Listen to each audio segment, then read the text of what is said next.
Hey everyone, welcome back to the Layback Podcast. Joining us today is assistant baseball coach at University of Richmond, Josh Epstein. Josh handles the pitchers at Richmond. He's been there for a few years now with stops along the way covering every level of NCAA baseball, and he is a D3 grinder himself. So he has certainly climbed the ladder, and I know he is new to this, but with that, I'm going to kick it over to him and let him fill in all the blanks we left for the intro. So, Josh, thanks again for coming on. Don't worry, it shouldn't be that tough. I've got plenty of questions for you. Just what's important that I might have missed? Oh, wow. Well, number one, grew up in Cleveland, Ohio. Maniac, Indians, Guardians, Cavs, Browns fan. So that's a big piece of it. And then went off to Ramapo College of New Jersey.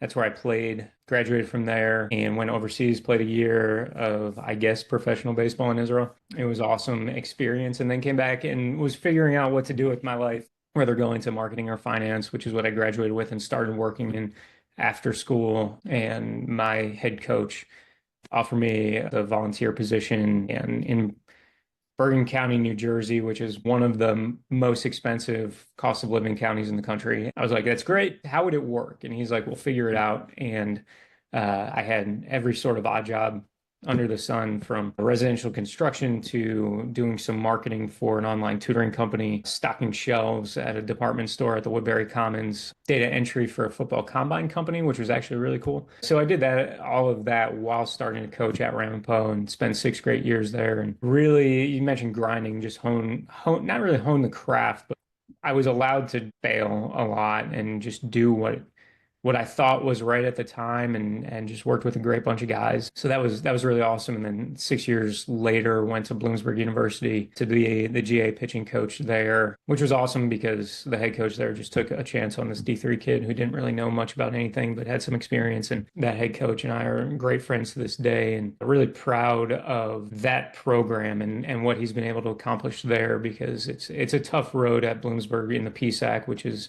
one of the best D2 conferences in the country. A lot of major leaguers from there, and national champions and everything. And he's really carved out a nice niche where his pitching coaches rotate every 2 years. So that's kind of difficult, but he's doing great. And the lineage of that position is awesome. In fact, one of our guys from Richmond who graduated a couple years ago was the pitching coach there last year and just left in his second year to be a pitching coach in the Red Sox organization. So really excited about that. And then from there, went on to Lincoln Memorial University and Harrogate, Tennessee, South Atlantic Conference, which was awesome. And that taught me a lot because better weather, southern hitters, you can't just play catch on the outside corner there. So that's where I really learned the value of pitching inside and a lot of other things. And that was great. And spent 3 years there, and then went on to Monmouth University in New Jersey. Spent 3 years there during the pandemic. That was interesting and fun, and that was my first taste of D1 ball, and certainly it's while it's baseball, it's a little bit different.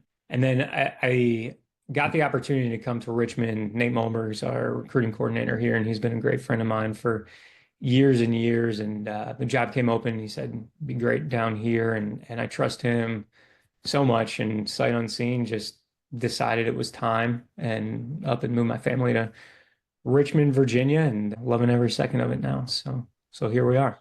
I know it's not normally the nature of the stuff that we talk about on here, but you already mentioned how relationships help you make a few moves in your coaching career. Where did these relationships come from? Were they all previous coaching roles? Was it just networking at different events, or how'd that play out? The ABCA's got me inspired to ask some of these questions with that around the corner. Yeah, network thing. Well, yeah, I think everybody that makes it as long as long as I have says that, like, extremely lucky, right time, right place, all of that. I'm naturally introverted and terrible at networking. That's just me, shy, whatever, grew up that way. And then where I played, my head coach, awesome dude, wasn't really into that side of things. All of his recruiting was pretty much relationships that he had with former players who are now coaching, would just send him players. So I never really got out, I didn't know anything of that. I wasn't very good at baseball myself, and there weren't any showcases or travel teams where I grew up. If you were really good, you played on a Connie Mack team. If you weren't, you just played on your high school team. And like I played in the summer league called the Elmer Flick Summer League, or major leaguer, not really sure what he did or anything like that. But that's what you did. And there were no camps, or I don't think there were camps or anything. So as far as showcase camps, my coach had a summer camp for youth baseball players, an overnight baseball camp. And that's where our relationship began when I was 11, 12, 13 years old. I went to that camp for a week in the summertime, and he got the job at Rampo my senior year of high school. He recruited some guys from camp to come, but he never went out to showcases, never went out to Diamond Nation or anything like that. Just that wasn't part of it. So I didn't really know anything about that.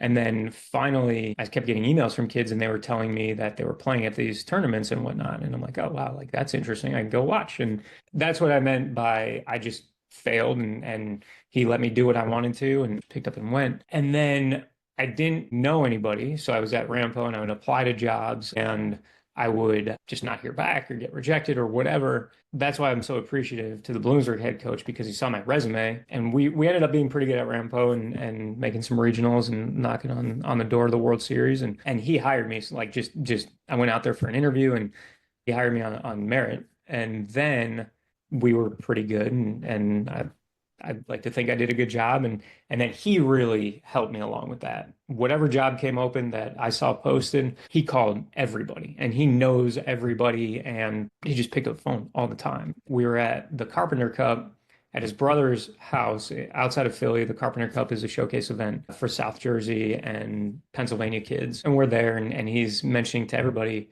in the stands, hey, do you know anybody that needs a pitching guy? Josh does a great job. He needs a job. He just graduated here and he's looking for a job, this and that. People would take it into consideration. It was cool, but didn't really hear much about anything until one night we're sitting at his house and Dean Ehalt, who's the head coach at Monmouth, he emails me and he's like, hey, the pitching job at Lincoln Memorial is open. That'd be a great spot for you. I go to Coach Collins and I'm like, hey, Lincoln Memorial, I've never heard of it. What do you know about that? He's like, oh, Jeff Six is the head coach. I'll call him right now. And he just knew him. And so he called him up. He's like, how'd you know this was open? This just came open today, blah, blah, blah. One thing led to another, interviewed and all of that. And that was great. And so got the job at Lincoln Memorial from Coach Collins' network. My wife and I had our first child, and her family's from New York City area. And so we were in Knoxville, Tennessee without any family around. So we were looking to move back to the Northeast. And then the Monmouth job came open and I had known Dean already. And one of my buddies who has moved on to a pretty high powered job now, he always says, if you go to a lot of games, people see your face and eventually you start making those relationships and everything. But it was for the first 5 years of coaching, not knowing anybody and being introverted. I didn't really get much traction anywhere. So when they tell you at the ABCA, get out of the comfort zone and network and go up to people, you just never know. You just never know. Well, I appreciate you running through that. Like I said, just the theme of where we're at in the baseball calendar had me thinking about relationships with the seminars in December and then capped off by ABCA now in January. I just needed to ask. Of course, we're here to talk about elbows and arm care and development and all that stuff, but relationships are part of it. Well, I mean, it's all rolled up in one, right? Because, I mean, you and Daryl, your dad, like you've introduced me to people who have now helped me put together programming for guys and everything. So the more people you know, the more people you can call in and just strategically from a coaching standpoint, the more things you can outsource to people who are smarter than you and do certain things in this industry, like specialize in it, general practitioner versus like specialized medicine, the more you can concentrate in relationships with your players. And I think that's at the crux of everything. So I think it is about elbows and shoulders and all of that. Good point. Let's face it. If you hadn't been on Nunzio's podcast back in 2022, I don't know if we'd be here because I never would have heard of you. Probably. I don't know. Who knows? But that's when I first listened to you and Nunzio spoke on your personal drive to apply performance training to baseball development. And not many coaches were doing that back in 2022. Thankfully, that's a little more commonplace just 2 years later. But the fact that Nunzio was speaking so highly of you, and that was a time where my interactions with Nunzio were during COVID Zooms. And I just got to know him a little bit and was like, well, if he likes this guy, Josh has to be smart. I gotta figure out a way to talk to him. Put on a good show. Well, you said it. I'm not calling you old. You said it yourself. You said you've been doing this for a while. I Yeah. know one of the pieces we wanted to get into today is how your perspective on arm care and performance training has kind of changed over the years, or your relationship with it has changed. I want you to get into that. If you can talk about what have been mainstays for you, what have you thrown away? Just yeah, I want to open that door for your relationship with performance training and arm care and let you Yeah. just kind of go. If I need to interrupt, I'll throw something at you. All right. Well, I think it begins in the weight room. And so when I was playing, like weight room, the thought about it was always don't get too tight. Don't get too tight. Like you don't need to lift weights, this and that. And there's a really good video of John Krug floating around Twitter or Instagram, and he talks about was it Darren Dalton was always in the weight room and everything. He's like, why are you doing that? And why do you need to lift weights? And so that's how I grew up in coaching as well, because that's how we played, and I played for my coach. And so that wasn't really a thing.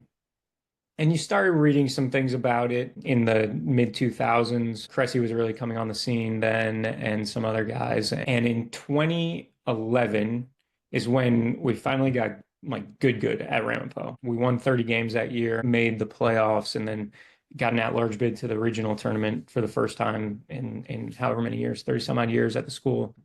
And we fizzled out completely. We went 0-2 in the conference tournament, and we went 0-2 in the regional, and you could see our guys were thin. They were dog tired at the end of the year. And we made a commitment that we were going to lift heavy the next year throughout the season and figure that thing out. The programming was not very good, but I think it worked to the point where we didn't win championship, but we made it all the way to the conference championship game.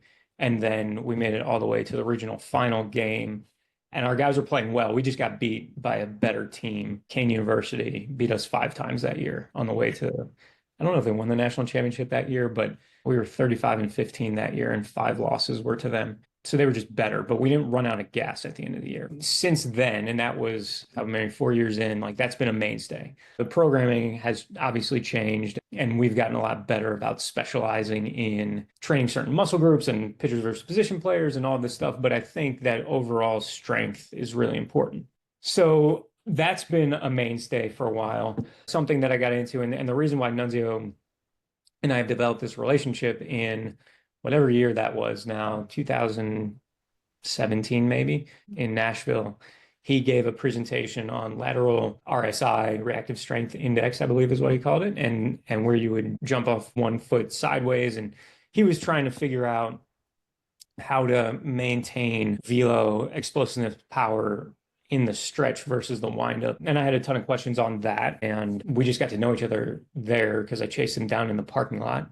It's probably like, who is this weird dude? I'm like, I'm from New Jersey, or I live in New Jersey now, and you're in New Jersey. Can we talk? And then just went to his facility a bunch of times just to watch. So that's where I really developed like the jumping idea and the explosiveness. And that's how I got into that side of things. And it makes a ton of sense. And then I also grew up in the time of like pitchers just run for 45 minutes to an hour at practice, which turns into like slow talking and everything. But the idea like that you're doing something explosively for a couple of seconds, 100 times a day. So maybe we should train that way came into play. So that's where sprinting came in, and then all the various different sprint variations we do came into play. So I think the main core of like you have to be really strong throughout the year, right? And you can't, I tell my guys all the time, and they hear me say this a million times. We want to play our best baseball at the end of the year. We want to pitch our best baseball in May and June. And to do that, you have to maintain your velo or even get better throughout the year. And I think the lifting piece is the biggest part of that. Obviously, there's a lot more that goes into it, but that's number one. Number two, we just throw. And I think obviously it's a hot button issue with the Major League Baseball study in arm injuries, and that's what this is all about and everything. But I think throwing is important. When I was in high school, we opened up every year on the parking lot because there was snow everywhere, and we were throwing the yellow dimpled machine batting cage balls because we didn't want to ruin the however many dozen baseballs we get for the year. And so we were just throwing those, and we weren't really exactly measured out. We would always start in parking spaces, like literally the lines of the parking spaces were where our stride were supposed to be. And like my high school head coach was really good, and we always played defense and caught the ball really well and threw the ball well. You didn't really monitor the amount of throws that you're making, which obviously nowadays you can throw a lot more. So I think you need to be vigilant about that. But we throw more than we guard guys from throwing.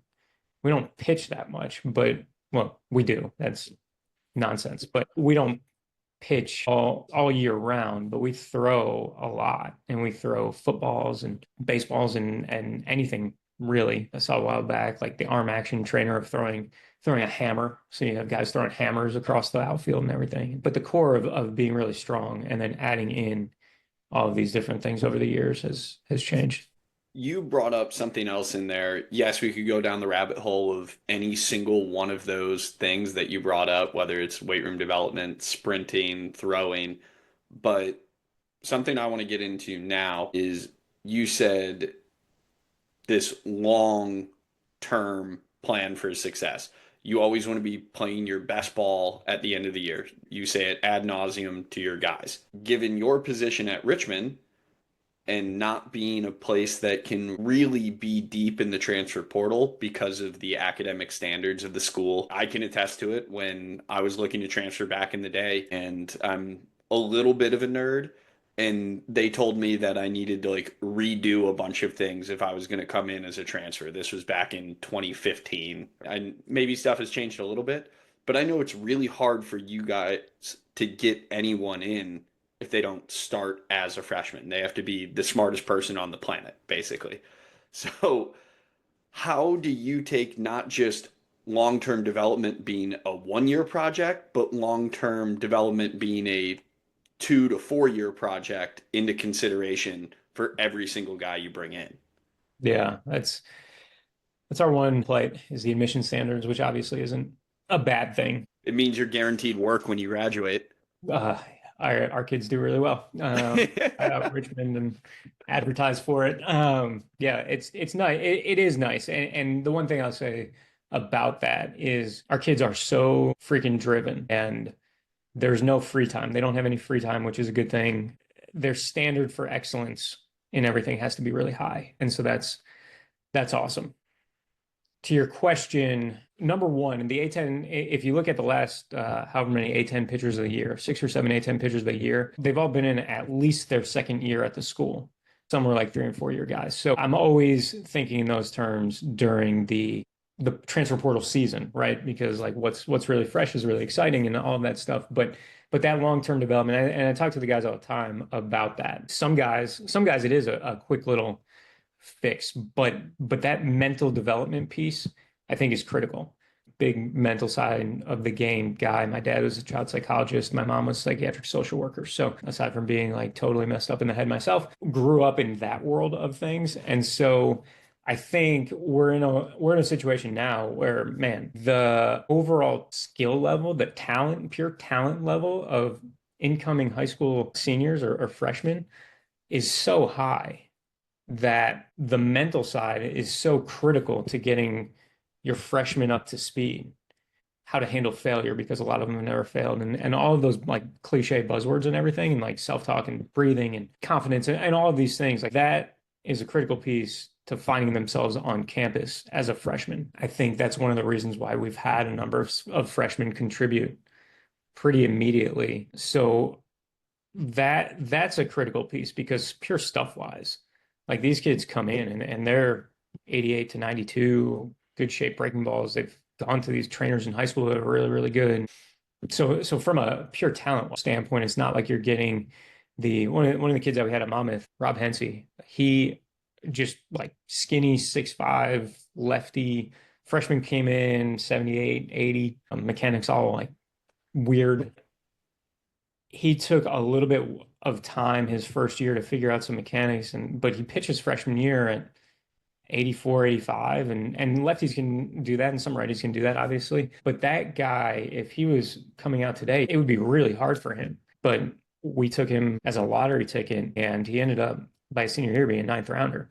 And so that kid had a really great opportunity. But those guys are like, especially going to 34 guys now, like that That's going to be few and far between. But that development piece for me personally has always been there, being the D3 guy, the D2 guy. Like those were the guys, and those were the guys that we were getting, and had to figure some things out with them. The 1 and 2 year guys, you can certainly help them make some adjustments quickly, moving over on the rubber. That was a really big, successful situation we had with our Friday guy last year. Just moved over on the rubber, changed some angles, and he had a fantastic year. So you're looking at like some quick fixes, but the 1 year guys, they need to check a lot of boxes as far as strike throwing ability already, or they do something really well from a metric standpoint that we could exploit based on usage and get into the analytics side of the things. But that long-term development, at least for me, coming from where I mean, that's what I was. I was pitched 5 innings my freshman year. Well, I redshirted my freshman year as a position player,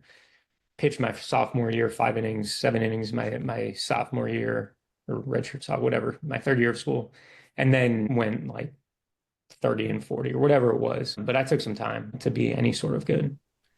So the development process is near and dear to your heart, which I appreciate. Thought about asking it more on the personal side with everything you went through. I remember hearing on another episode that you had done, because thankfully you have a few other podcast episodes on the internet from some other outlets, but hearing that you weren't even a baseball player until you were in middle school yourself, for that matter. No, I was not. Done some homework. Yeah, I lived in a suburb of Cleveland where my suburb didn't have a little league or anything like that. And my parents didn't really know how to, like, it wasn't like you could just Google something, right? Like there wasn't a way to figure out where to go. And my parents weren't athletes or anything like that, so they didn't really do anything. And then I played in the front yard, in the backyard, and tennis ball, baseball off neighbors' roofs and all of that.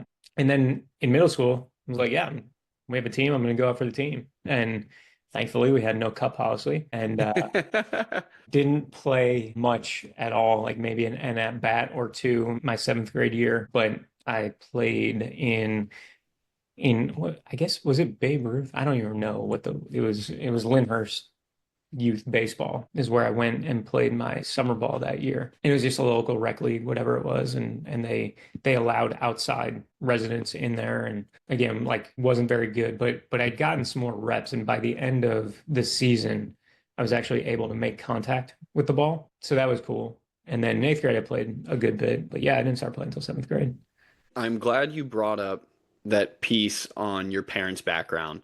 Not as much that they weren't athletes, but I didn't know that about your upbringing, that you were dealing with probably a couple people that are analyzing you constantly, or all your friends. It wouldn't surprise me if that's why you're introverted. I get it. My wife is an LCSW herself, so every move I make is being analyzed for how I operate on the daily. So you're not alone. I feel you on that. But I'm sure that caused you to not only be introverted, but probably very introspective about your own learning process, how you're taking in information. And given that you have done so much learning, you've changed levels so many times, I'm sure there's been plenty of situations where you just don't know what is going on around you. And I'd love if you could kind of get into that interaction that you might have with players or other coaches on a staff, where you have to really just get in front of that you don't know something, or you're going to try to find it out for them. Again, I apologize for not giving you a clear-cut question here. I'm trying to open doors for you. Yeah. I think the swallowing your pride, being humble, like whatever that is, I think that is an incredible skill to have, because I mean, especially at Richmond, holy cow, like all of our guys are way smarter than I am. We had my first year, we had this kid, Eli Kimball, who had graduated from Princeton and comes to Richmond as a grad transfer. Electric arm, ridiculous slider, ridiculously intelligent. Why are we doing this? Why do you want us to do that? Why, how, this and that. And it's amazing because he's actually in coaching now in New York City. And I didn't necessarily see that for him, but that whole passion about baseball thing, like that doesn't die. But I tell him all the time, like, dude, you made me so much better, right? Like, I didn't know anything about anything until like you're asking all these questions. And because I think you do get into a situation where you just do what you've always done, and some kids come along and everybody has a phone and everybody has internet, Instagram, everybody has like a working knowledge of everything now, and personal trainers that they've been to and coaches that they've been to and drills that they've done and all this stuff. I don't think anybody expects you to have all the answers. And I think people treat you, if you claim to have all the answers, or you're a know-it-all, or you have an answer for everything, I think people are a little skeptical of you because nobody has that. And they've never met anybody that has. I think you build trust with people when you say, I have no freaking idea, but I'm going to find out for you. And I'll make it my mission for the rest of that day to figure some things out and go down some rabbit holes and all. And it's a really interesting thing for me now, not to get like too off of like college player development and all that, but my son is 7, and 7-year-olds ask a lot of questions. And I remember being his age and thinking my dad was like knew everything. My parents know everything. They're the smartest people in the world. And my dad, honestly, he might be one of them. He's like a savant for history, but my son asked me these questions, and he's on YouTube, and maybe shouldn't be, I don't know, but he's like wildly like sees things, and he's like, what do you think about this? I'm like, I don't know. And I'm like, man, am I like breaking that? Like my son should think that I'm the smartest person in the world type of thing. But I think getting information is important, and not because there's that whole like, if you tell somebody the truth, I don't know if this actually applies, but you tell somebody the truth, like they'll hate you for a day. If you tell somebody a lie, they're gonna hate you forever. And so if you just make something up off the cuff and you don't really know when they ask you a question, well, they're not gonna come back to you for information. But if you figure it out together, then all of a sudden you're like gone on this journey together, and I don't know. I think that's better. I think that's better. It all ties in, I guess. It ties back into how we even started this episode with the idea of relationship development, making connections, and going on these journeys with someone else. It's building trust. It ties into 4 years of development with the guys you're bringing into Richmond. It doesn't stop when you get a guy on campus. It doesn't stop when you give him a single answer.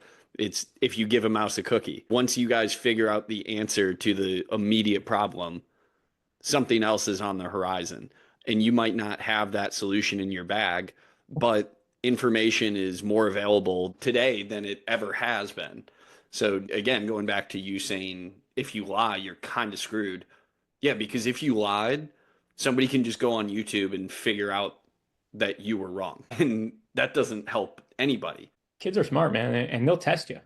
They'll like it's not, I don't think it's anything malicious, but especially in the recruiting process where like kids are trying to figure out where they want to go and who they want to play for and all this stuff. And if they ask questions that I'm just making stuff up, then we might lose that guy. But when you have ammunition to follow up on the conversation, like, oh man, like I didn't think about it that way. Like, who taught you that? And then they tell you that their coach did, or their trainer, or their club coach, or whatever. And then all of a sudden you Google, they're like, oh man, like that's an interesting piece. And I think we know very well now that every mind and body are different. I think back in the day, like everybody did the same pre-throw throwing drills and all. And now, if you look at our guys, like no one does the same thing. And so, especially in a world where there are no absolutes, right? Then like anything could be true, which is weird to say, but I think you have to do that. So you bring up now that every individual kind of has their own plan in a sense. Like if you go out and watch your team play now or warm up for a practice,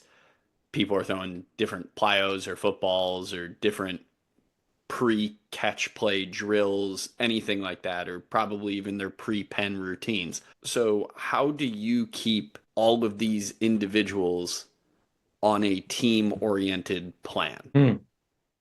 Well, I mean, it's the team, right? It's like obviously winning is our North Star. That's number one. And I think in the recruiting process you could find that out, right? Like if is winning important to you? And then you just relate it back, and I think everybody could pull for each other and be involved with each other. And I've done exercises where guys will coach each other. And I think number one, that's good for the relationship side of it, but also I think it gives kids an appreciation of how awesome it is when you suggest something to somebody and they take it to heart and then they're good. I think that opens up a giving side of somebody, right? Because that might not be a thing for guys growing up. And when somebody tells me in the recruiting process, and we're kind of a haven when you talk about the grad transfers and guys who we bring in, we're kind of a haven for the broken down guy. So I believe in our programs and I believe in our athletic training and sports med and strength and conditioning to help rehab guys. But invariably, guys who are hurt get into coaching in the summertime or they're helping in the bullpen at their school that they were at previously. And those guys feel like, and this is totally anecdotal and probably like way too biased, but I feel like those guys have like a extra measure of success because they're invested in other people's development. And so we had, this is a story, I'm a big story guy. In 2018 at Lincoln Memorial, we had come off a really good year in 17. In 17, it started out terribly, and we rallied. Our guys were awesome, pretty tough, all of those adjectives, and won a championship in 17. And then in 18, it was just kind of like different. And that was the first time I won a championship. And not that I was coaching differently and not that the guys were practicing or complacent or anything like that, but there was just like this, I don't even know. And us as a coaching staff, we didn't really know how to put our finger on what it was. But the attitude was just a little bit different. And as the year went on, we started out really, really good. And then we hit one of the worst stretches of baseball that I've ever been a part of. We gave up 10 runs in like 9 straight games. It was brutal. We go into a midweek doubleheader against Belmont Abbey, who was like 5 in the country at the time, really good. And game 1, we lose 5-4. And it was like the best that we've played in a while, but we lost the game. And it was midweek doubleheader, so you can imagine where our pitching staff, like where we are in the rankings and everything. And we go out in game 2 and we build a 10-1 lead. And so we're feeling decently about ourselves, but we're still like kind of on edge a little bit. And then they start chipping and chipping and chipping.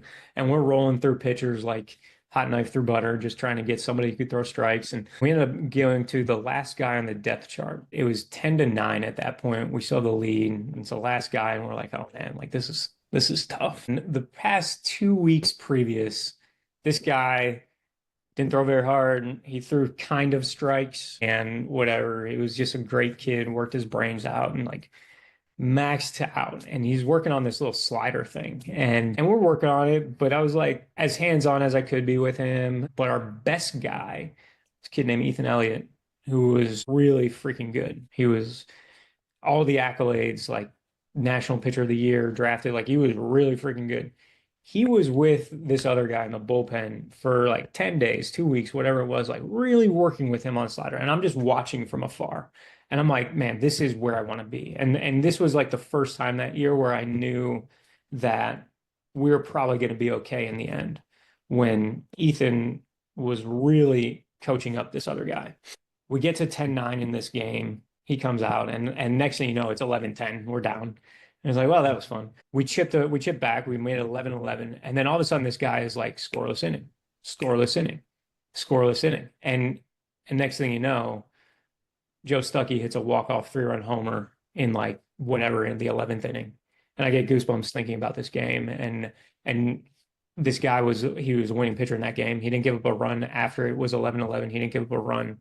And it was like the most amazing thing. And all the guys were on top of him after the game. And I don't know if it was the best moment in his baseball life, but it was because our best guy was working with him. Like totally, that was the reason why he was able to get through it. And so I think being really intentional about those types of things, I think when you're playing inter squads, and I get some pushback from various head coaches that I've had, but I think it's good. So for instance, Ethan on that team, he would umpire our inter squads and he would talk to the young pitchers on the mound. So I think you got to be a little strategic and explain to the head coach why I think it's important. But I think if like Ethan would umpire games where our younger guys who needed to jump up mentally are on the mound to help them handle situations, whether it's controlling the running game or not throwing strikes or whatever the case may be that makes baseball really hard. I think having an older guy back there who can help the guy along in between pitches is a good thing and a nice little hack. How do you help the younger guys build relationships with the older guys? I think having the older guys taking an interest in their development is really important. So we'll do some things strategically like that. And I also think when guys go, this is something that has totally changed. Everybody goes to a facility, right? Everybody goes to a local facility or a big prominent one nationally, whether it's Driveline, Tread, RPP, BPC, ATP, whatever other three-letter acronym. Everybody goes somewhere, and I'm trying to think of like the other ones that our guys go to that I don't want to slight, like R&D. Everybody goes somewhere, and not everybody's doing the same thing at all of these different places. So this is the expectation that guys have coming in. I think guys pick up on some things from each other too, which could then help out. I think that's the best environment to have when everybody's helping each other and everybody's kind of picking some things up. And guys go out to summer ball and they come back and they have different drills and everything. And I think that's awesome because again, like I don't have all the answers and I don't have the best programming for guys. I think it's pretty good, but there's like all sorts of things that will resonate with different guys. And so, yeah, I think everybody doing the same thing at this point is just antiquated. Something I do want to call out, which I loved. We talk so much about in player development the hard skills, throwing harder, spin rates, movement, something we're reading on a TrackMan plot, any of that stuff. Because that stuff is cool, fun, exciting, sexy, whatever adjective you want to throw on it. But we don't talk a ton about game management. We don't talk about those softer skills that often can only be learned in game or in competition. It's way harder to chase that stuff down in facility. I mean, I'm a facility guy. I love facilities. I'll bang for those all day. But when you put on the uniform, the lights come on, or you're in competition, stuff just changes. And Mm. you having experienced guys that can kind of be there, not just as the critical eye, but as the arm around the shoulder when something might go wrong, or they can talk through their own process where things might change a little bit from objectives to subjective. That's a unique way to create relationships, buy in, and ultimately increase the entire player development structure. I think that's well done. I haven't heard a lot about that before, so applause to you. I feel good about yourself, Josh. It was totally our head coach at LMU. Credit to Jeff Sixeye. Well, you told the story, so as far as I'm concerned. I'm a big story guy. Big story Yeah, guy. exactly. I But like yeah, that a I mean, lot. that facility thing is wild because we old dudes, we bang on this all the time. Like nobody grows up playing in the sandlot anymore. And my manager in Israel played Major League Baseball forever and was really successful. And there was a time where, for whatever reason, I was just leaving the ball up. I couldn't get my fastball down in the zone. He's like, "Well, just switch to a two-seamer." I'm like, "Well, I don't really throw one." He's like, "Just it's a band-aid to get the ball down." And I'm like, interesting. And so I changed grips, and next thing you know, like I'm getting the ball down in the zone. And I think everything is so structured and rigid these days that there are no moments like that where you're just kind of figuring it out because you're so married to your grip, and there's no punishment for throwing a bad slider in the bullpen or in the facility. There's no repercussion, I guess. It's not punishment. There's also no place to experiment with a hitter in the box outside of competition these days, right? Like if you go outside and you go play stickball in the yard and wiffle ball, like you can try some things without really like you're not losing a championship over that, but the guy in the box is trying to hit the ball, hurt your feelings, whatever.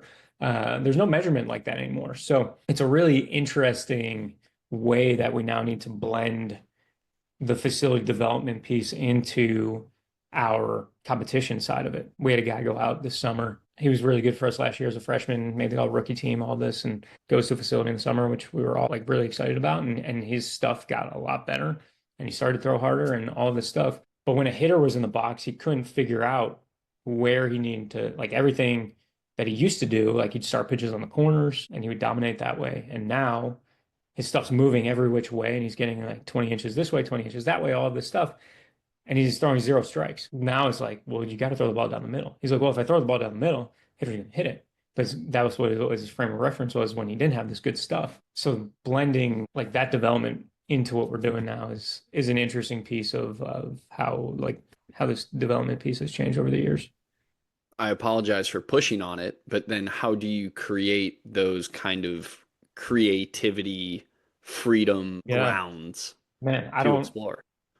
I don't have a great answer for that right now. I think we're very pointed about if a guy goes to play summer baseball, like you're going there for a reason, whether it's developing a pitch or a different spot in the zone or throwing a certain pitch in a certain count. Like every time you get to this count, you have to throw this pitch because you're trying to be able to do it, throw an off-speed pitch in a fastball count, for instance. Results be damned.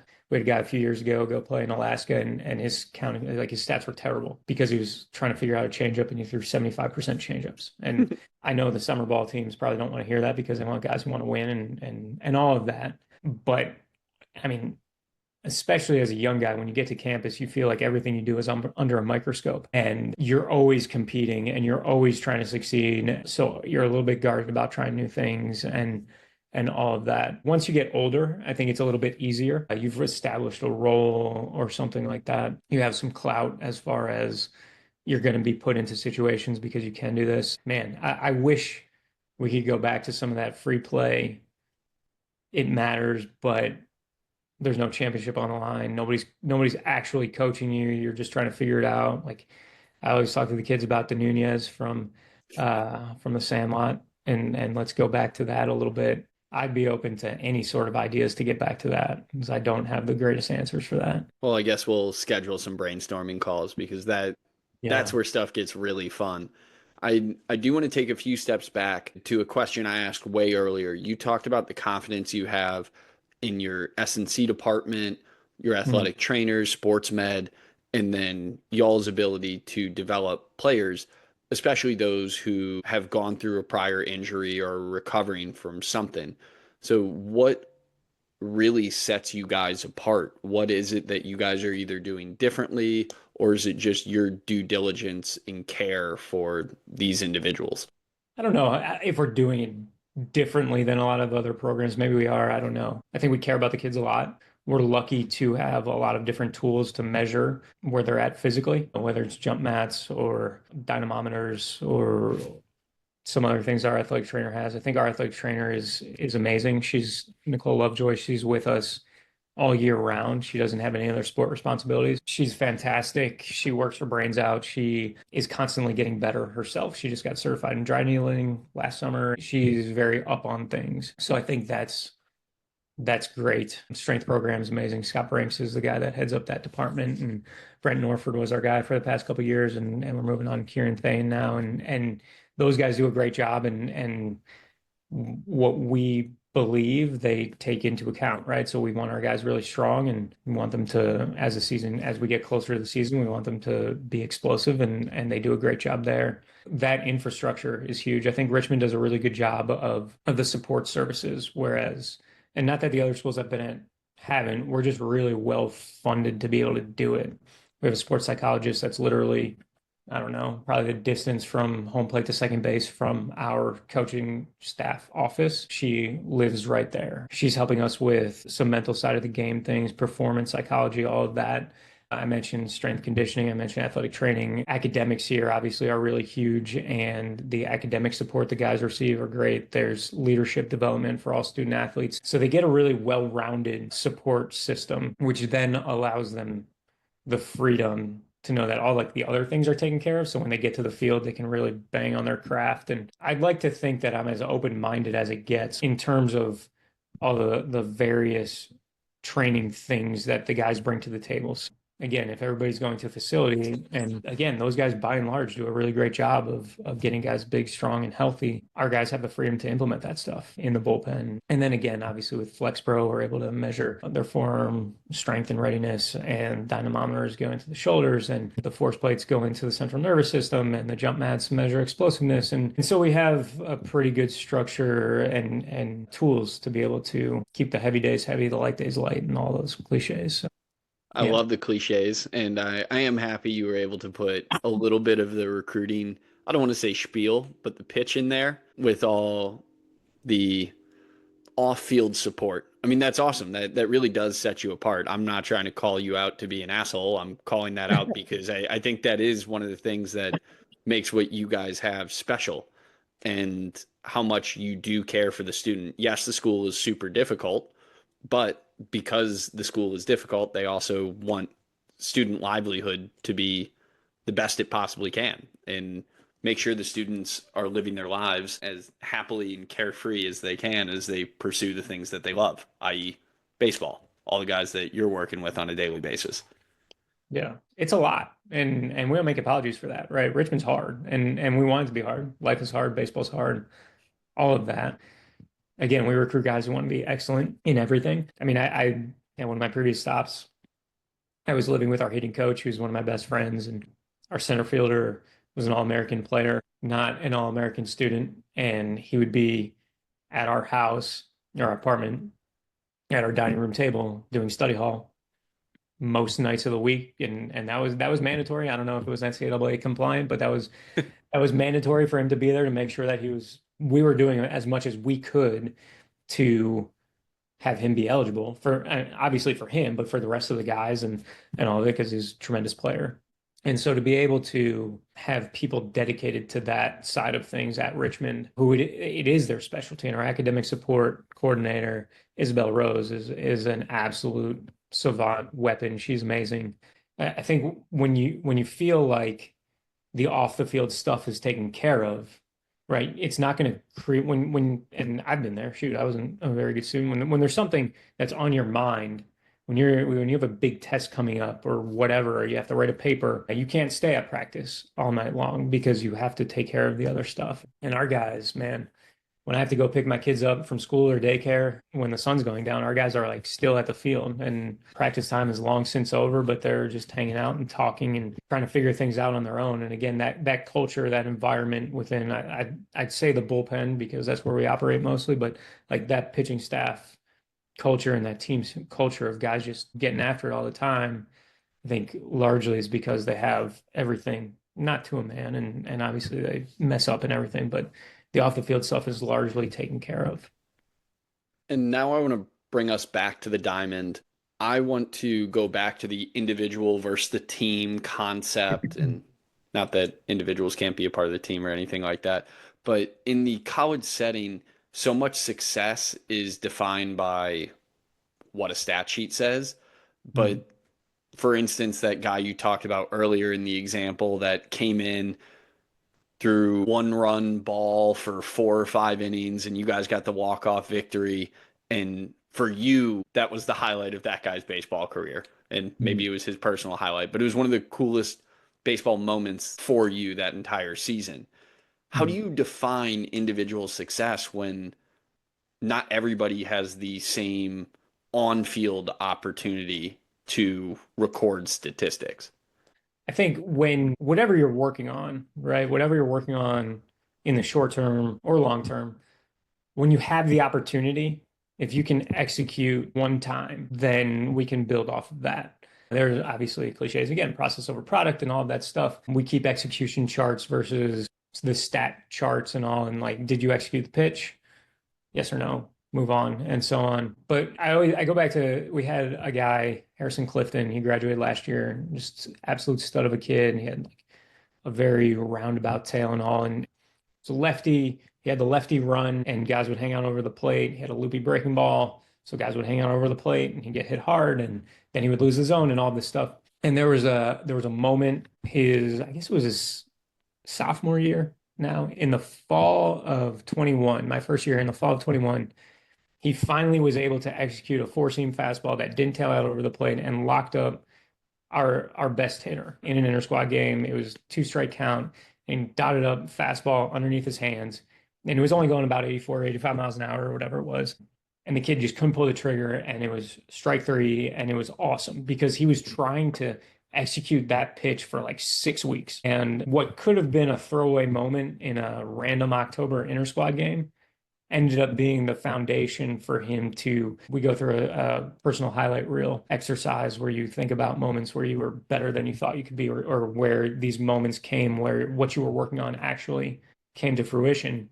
And so that one moment then set him up, because now he has the testimony that he's able to get his fastball in against, I mean, and Dom Toso was one of the best hitters in the country that year. I think he finished ninth in the country in doubles or something, hit 420, and he beat him. He totally beat him on the inner quarter, and he had been working on it forever. while the rest of his stats that day probably weren't Cy Young-like, that one pitch was a success. And that one pitch is something that we still talk about to this day that he can build off of. So it really is being comfortable celebrating individual moments. Like a small glimmer of success is still success, and you have every right to lean into that. Is that kind of where we're going with this?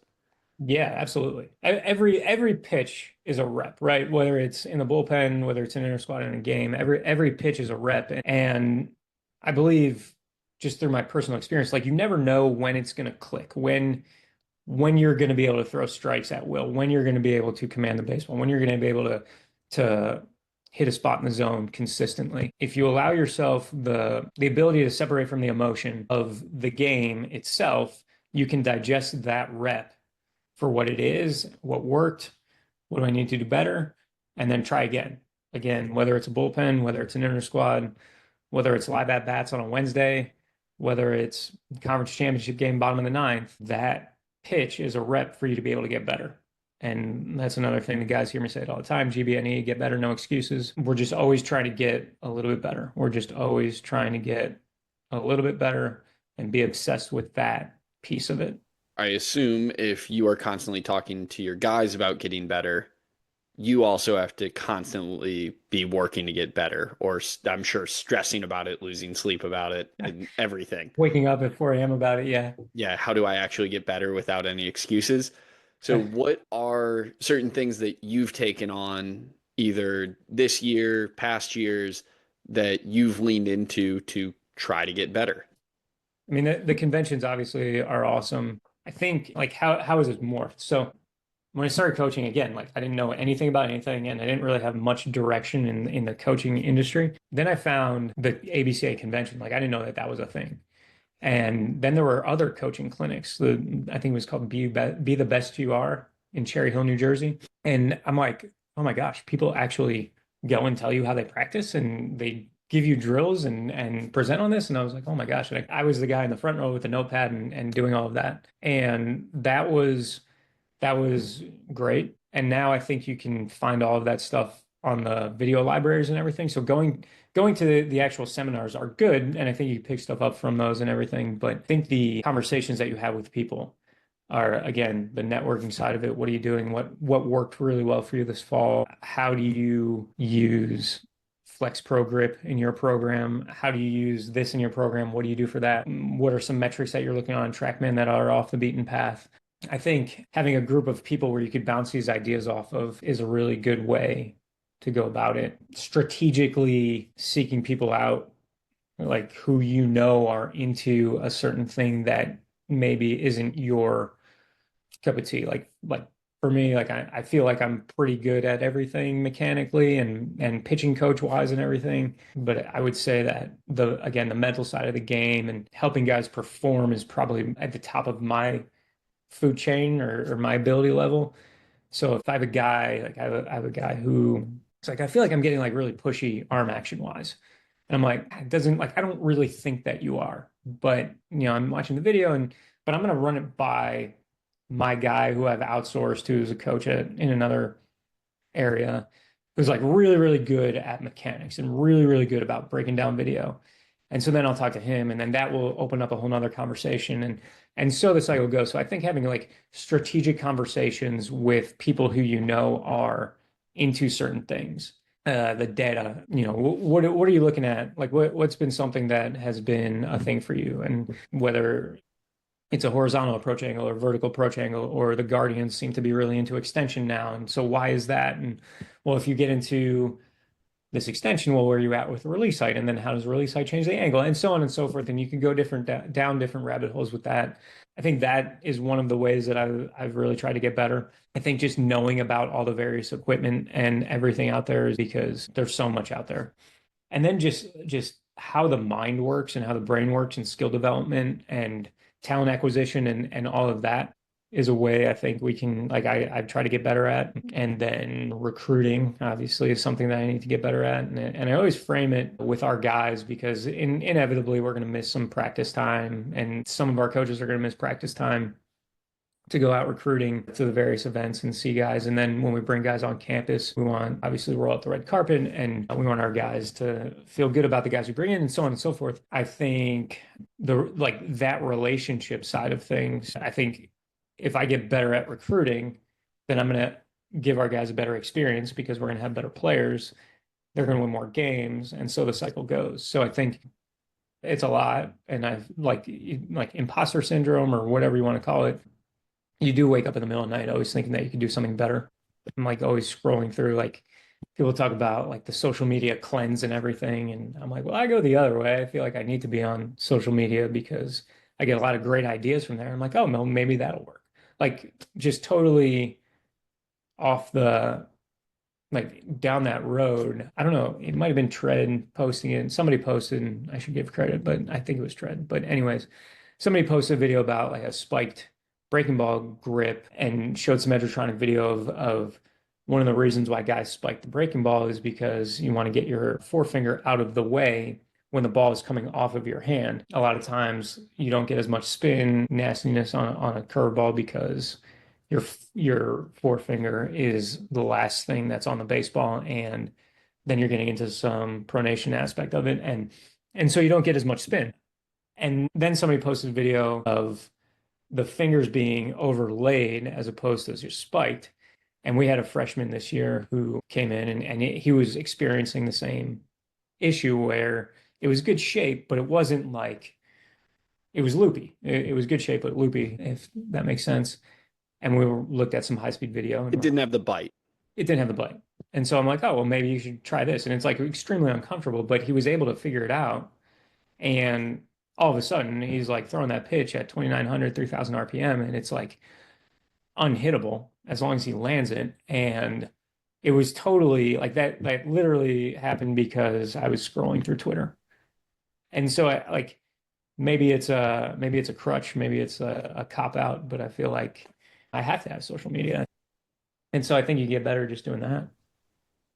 Well, looking for the edge, I have to appease Daryl on this one. I am kind of glad he asked the question. I wasn't going to go there, but you talk about trying to get better at recruiting, finding your edges, or I mean, I've heard you talk about recruiting on multiple podcasts already, so I know you are passionate about it. But do you think you can potentially use Flex Pro Grip in the recruiting process, whether it's to find some outlier data or I don't know if the more we learn, if it's grip pressures that you start to see when you're assessing somebody, like, oh, we have something here. And my guy 3 years ago did that and had the same data and he was able to spin the ball in the 90th percentile or something. Yeah. Well, I think eventually, yes. I just don't have enough data. But I will say anecdotally, since using FlexPro, the majority of guys' spin had gone up throughout our fall season this year. Just overall spin rate, not talking about efficiency or usable spin or anything of the sort. But and it isn't to a man, but the indicators are good so far. But from a recruiting standpoint, I think you just know a little bit more about is it going to be the reason that we do or don't recruit a guy? Maybe it eventually gets to that level, but I think right now it teaches you potentially what you need to do with a guy once he gets on campus, whether like okay, like his forearm strength is where it needs to be, so we could throw him a little bit more, or we can have maybe three-ish high intent days a week versus two, while this guy, man, he's really good. He throws hard, but maybe he just needs to come in and work on a lot more strength because he's just not where he needs to be in that setting. So I think it teaches you that. Is it going to be a decision maker? Maybe eventually it gets to that point, but it's not like I don't have enough history with it just yet. But early returns, really good. Right. Well, we're one semester in. I appreciate the kind words. There's a lot more to learn. Totally get that. But yeah, I think you answered it perfectly. And that's where my mind kind of goes. Is it the ultimate deciding factor? Probably not, especially not right now, where we are still early on in this learning process.